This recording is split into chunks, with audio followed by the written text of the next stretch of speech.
সালামু আলাইকুম।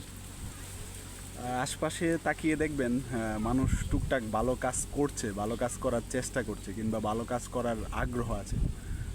কিন্তু তাদেরকে আসলে উৎসাহ এবং অনুপ্রেরণা দেওয়ার লোকের খুবই অভাব, যার কারণে একটা সময় তারা ভিতর থেকে আসলে সাহসটা হারিয়ে ফেলে এবং এইসব কাজ তারা ছেড়ে দেয়। অন্যদিকে আপনি দেখবেন যারা সমাজে অর্থ ইউজ করে আপনার কিংবা পাওয়ার ইউজ করে খারাপ কাজ করছে, তাদেরকে সমর্থন দেওয়ার এবং পিছন থেকে সাপোর্ট দেওয়ার আপনার লোকের অভাব হয় না।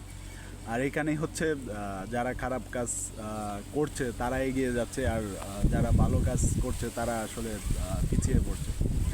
তো খারাপ কাজ প্রতিহত করতে না পারলেও তাদেরকে আসলে সমর্থন দেওয়া বন্ধ করা উচিত আমাদের। আর যারা টুকটাক ভালো কাজ করছে, বিন্দুমাত্র ভালো কাজ করছে, তাদেরকে আসলে সমর্থন দিয়ে, উৎসাহ দিয়ে, অনুপ্রেরণা দিয়ে সামনের দিকে এগিয়ে দেওয়া উচিত।